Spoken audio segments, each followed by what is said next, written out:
সংবাদ সবাইকে স্বাগত জানাচ্ছি আমি ফিরোজ তোহা। শুরুতে সংবাদ শিরোনাম জানিয়ে দিব সর্বশেষ গুরুত্বপূর্ণ আপডেট বাংলা সংবাদ। শুরুতেই শিরোনাম ওলামা দলের পূর্ণাঙ্গ কমিটি ঘোষণা। আলহাজ মাওলানা কাজী মোহাম্মদ সেলিম রেজাকে আহ্বায়ক এবং অ্যাডভোকেট মাওলানা কাজী মোহাম্মদ আবুল হোসেনকে সদস্য সচিব করে বাংলাদেশ জাতীয়তাবাদী দল ওলামা দলের ১৩৭ সদস্য বিশিষ্ট কেন্দ্রীয় কমিটির অনুমোদন করা হয়েছে। এরপর জানিয়ে দিব বামজোটের স্বরাষ্ট্র মন্ত্রণালয় ঘেরাও পুলিশের বাধায় পণ্ড।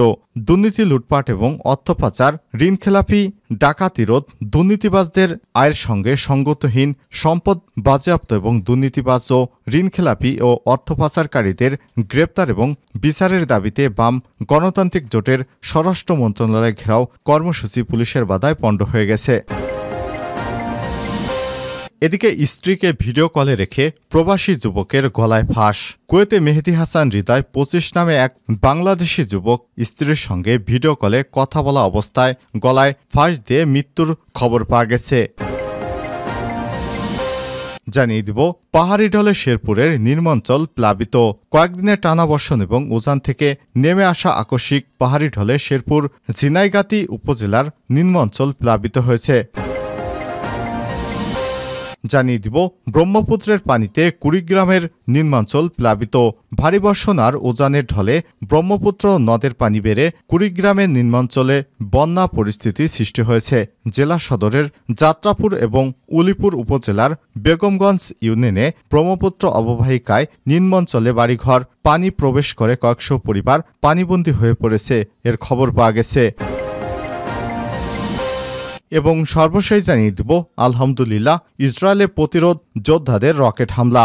দখলদার ইসরায়েলে ফিলিস্তিনের গাজা উপত্যকা থেকে লক্ষ্য করে অন্তত ২০টি রকেট ছুড়েছে হামাসের যোদ্ধারা। এসব রকেটে কয়েকটি ঠেকিয়ে দিয়েছে, অথচ ইসরায়েল বাহিনী কিন্তু বেশিরভাগই আঘাত হানতে সক্ষম হয়েছে। প্রিয় দর্শক, এতক্ষণ শুনছিলেন সংবাদ শিরোনাম, এবারে বিস্তারিত। তবে তার আগে বন্ধুরা, আপনি কোন স্থান থেকে আমাদের সংবাদটি দেখছেন কমেন্ট করে জানিয়ে দিন এই সংবাদ সম্পর্কে আপনার মূল্যবান মতামত। প্রিয় দর্শক, আপনি যদি আমাদের চ্যানেলে নতুন হয়ে থাকেন, ভিডিওটি দেখতে দেখতে চ্যানেলটি সাবস্ক্রাইব করে রাখুন, যাতে করে আমাদের লেটেস্ট আপডেট সংবাদগুলো সবার আগে আপনার কাছে পৌঁছে যায়। এবারে বিস্তারিত। ওলামা দলের পূর্ণাঙ্গ কমিটি ঘোষণা। আলহাজ মাওলানা কাজী মোহাম্মদ সেলিম রেজাকে আহ্বায়ক এবং অ্যাডভোকেট মোহাম্মদ কাজী মোহাম্মদ আবুল হোসেনকে সদস্য সচিব করে বাংলাদেশ জাতীয়তাবাদী ওলামা দলের ১৩৭ সদস্য বিশিষ্ট কেন্দ্রীয় আহ্বায়ক কমিটি অনুমোদন করা হয়েছে। মঙ্গলবার ২ জুলাই দুপুরে বিএনপির সিনিয়র যুগ্ম মহাসচিব রুহুল কবির রিজভী স্বাক্ষরিত গণমাধ্যমে পাঠানো এক সংবাদ বিজ্ঞপ্তিতে সব তথ্য জানানো হয়েছে। আহ্বায়ক কমিটির সদস্যদের মধ্যে কয়েকজনের নাম হল: ১. আলহাজ মাওলানা কাজী মোহাম্মদ সেলিম রেজা, আহ্বায়ক লক্ষ্মীপুর। ২. অ্যাডভোকেট মাওলানা কাজী মোহাম্মদ আবুল হোসেন, সদস্য সচিব চাঁদপুর। ৩. আলহাজ মাওলানা মোহাম্মদ আলমগীর হোসেন, সিনিয়র যুগ্ম আহ্বায়ক চাঁদপুর। ৪. আলহাজ মাওলানা কারি গোলাম মোস্তফা, যুগ্ম আহ্বায়ক ভোলা। ৫. মাওলানা মোহাম্মদ দিলওয়ার হোসেন, যুগ্ম আহ্বায়ক মাদারীপুর। ৬. প্রিন্সিপাল মাওলানা মোহাম্মদ নজরুল ইসলাম তালুকদার, সদস্য চাঁদপুর। ৭. মাওলানা কাজী মোহাম্মদ সিরাজুল ইসলাম, সদস্য গাজীপুর। ৯. মাওলানা ইনামুল হক মাজেদি, সদস্য রংপুর। ১০. হাফেজ মাওলানা মাহমুদ হাসান শামীম, সদস্য ময়মনসিংহ। বামজোটের স্বরাষ্ট্র মন্ত্রণালয় ঘেরাও পুলিশের বাধায় পণ্ড। দুর্নীতি, লুটপাট, অর্থ পাচার, খেলাপি ঋণ আদায় এবং ব্যাংক ডাকাতি রোধ, দুর্নীতিবাজদের আয়ের সঙ্গে সঙ্গতিহীন সম্পদ বাজেয়াপ্ত এবং দুর্নীতিবাজ, ঋণখেলাপি ও অর্থ পাচারকারীদের গ্রেপ্তার এবং বিচারের দাবিতে বাম গণতান্ত্রিক জোটের স্বরাষ্ট্র মন্ত্রণালয়ের ঘেরাও কর্মসূচি পুলিশে বাধায় পণ্ড হয়ে গেছে। মঙ্গলবার দুপুরে জাতীয় প্রেস ক্লাবের সামনে অনুষ্ঠিত সমাবেশ থেকে স্বরাষ্ট্র মন্ত্রণালয়ের অভিমুখে বিক্ষোভ মিছিলের আয়োজন করে বাম গণতান্ত্রিক জোটের নেতারা মিছিল নিয়ে যেতে চাইলে পল্টন মোড়ে পুলিশ বাধায় সম্মুখীন হন তারা। সরেজমিনে গিয়ে দেখা যায় জাতীয় প্রেস ক্লাব থেকে বিক্ষোভ মিছিল নিয়ে স্বরাষ্ট্র মন্ত্রণালয়ের দিকে যাওয়ার সময় পল্টন মোড়ে পুলিশের ব্যারিকেডের সম্মুখীন হন জোটের নেতাকর্মীরা। এ সময় কিছুক্ষণ ব্যারিকেড ধরে ধাক্কাধাক্কি করেন বিক্ষোভকারীরা। পরে পুলিশের অনুরোধে পল্টন মোড়েই অবস্থান নেন জোটের নেতারা। সেখানে জোটের সমন্বয়ক এবং বাংলাদেশ সমাজতান্ত্রিক দল বাসদের সাধারণ সম্পাদক বজলুর রশিদ ফিরোজ বলেন, সরকারি দলের নেতারা বলেন সরকার নাকি দুর্নীতির বিরুদ্ধে জিরো টলারেন্স।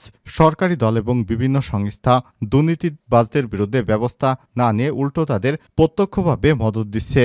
দুদক যখন বেনজিরের বিরুদ্ধে প্রাথমিক সত্যতা পেয়েছিল তখন স্বরাষ্ট্রমন্ত্রী আসাদুজ্জামান খান কামাল বলেছিলেন, চূড়ান্ত প্রমাণ পাওয়ার আগে কিছু বলা যাবে না।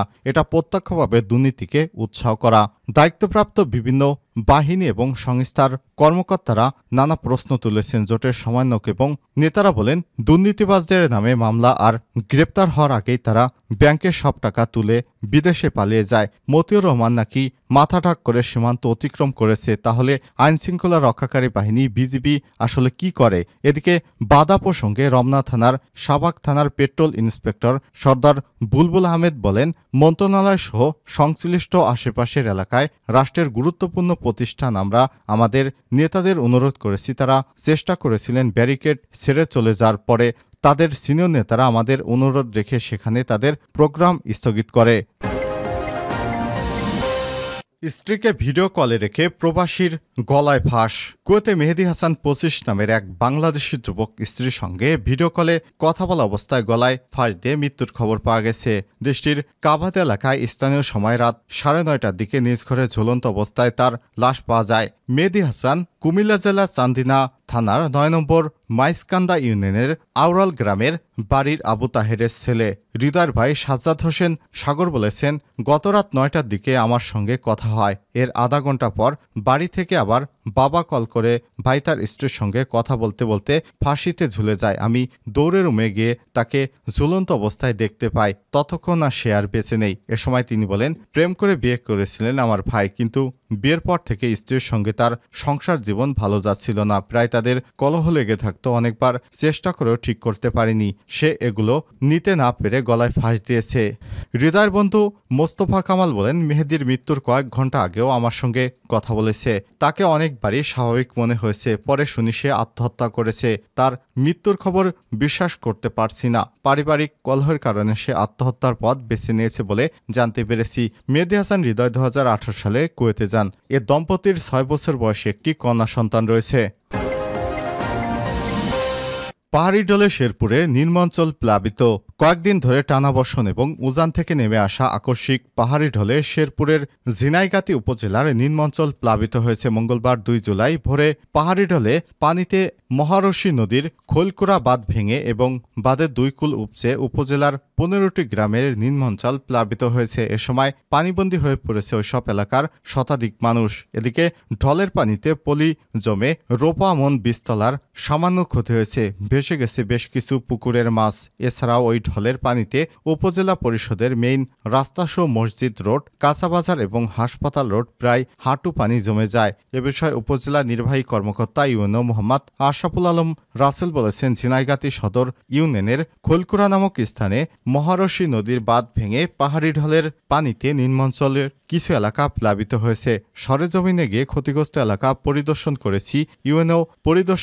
ইউনিয়ন পরিষদ চেয়ারম্যান এবং সংশ্লিষ্টদের ক্ষয়ক্ষতি নিরূপণ করে ক্ষতিগ্রস্তদের তালিকা তৈরির জন্য নির্দেশ দেওয়া হয়েছে।